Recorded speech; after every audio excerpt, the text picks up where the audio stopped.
واللہ ما طلعت شمس ولا غربت. ہم اگر اپنے دین پر عمل کرنا چاہیں ہمیں کوئی نہیں روکتا، کوئی نہیں کہتا تم نے داڑھی کیوں رکھی، کوئی نہیں کہتا تم نے ٹوپی کیوں سر پہ رکھی، تم نے پگڑی کیوں باندھی، تم نے لمبا کرتا کیوں پہنا ہوا ہے. یہ ہمارا ملک ہے، ہم دین کے مطابق اگر رہیں گے تو ہمارے لیے یہاں پر آسانی ہے. بیرون ملک میں ایسا نہیں ہوتا. رشیا میں جب رشیا نے مسلمان ریاستوں پہ قبضہ کر لیا تو اس نے وہاں قانون بنا دیا کہ کوئی بندہ جس کی داڑھی کالی ہوگی وہ اس کو داڑھی رکھ ہی نہیں سکتا. داڑھی رکھنے کے لیے سفید داڑھی کا ہونا شرط کر دیا. اور کوئی لڑکی جس کی شادی نہیں ہوتی وہ سر کے اوپر کپڑا نہیں رکھ سکتی. نتیجہ کیا ہوا کہ کنواری لڑکیاں سب ننگے سر پھرتی. اور پھر اس نے کہا کہ ڈھیلا ڈھالا لباس نہیں پہن سکتے، چنانچہ وہاں کے علماء کو بھی پینٹ شرٹ پہننی پڑتی.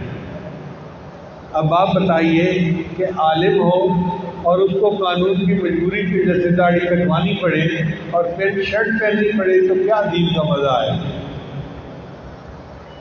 پھر وہاں پر آزادی یہ بھی نہیں تھی کہ مسجد میں علماء اپنی مرضی سے درس دے سکیں. ان کو لکھا ہوا خطبہ ملتا تھا، اس سے ذرا آگے پیچھے کوئی ایک لفظ بولا تو ان کو نوکری سے نکال دیا جاتا تھا.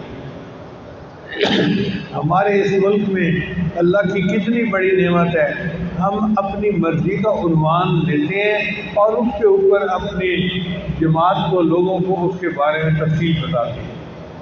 کوئی پابندی نہیں ہے. پھر وہاں پر مساجد پہ پابندی لگا دی گئی.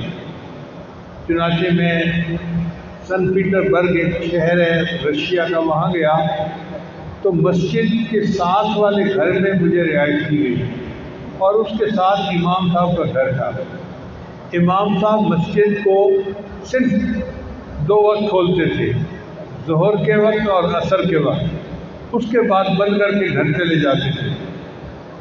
میں انہیں کہتا تھا امام صاحب آپ عالم ہیں اور آپ اپنے احوال سے نیک بھی نظر آتے ہیں تو باقی نمازوں کے لیے آپ کیوں نہیں آتے؟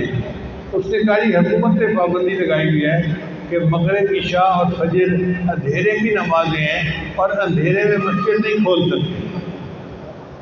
اب بتائیے کہ وہاں لوگ کیا دین کے مطابق رہیں گے جہاں 3 نمازیں پڑھنے کے لیے مسجد کھولنے کا حکم ہی نہیں ہے. ہمارے ہاں اللہ کے فضل سے مسجدیں 24 گھنٹے کھلی رہتی ہیں، دن ہو رات ہو. کوئی بندہ کسی وقت مسجد میں آئے اور عبادت کرنا چاہے تو اس کو عبادت کرنے کا حق حاصل ہے.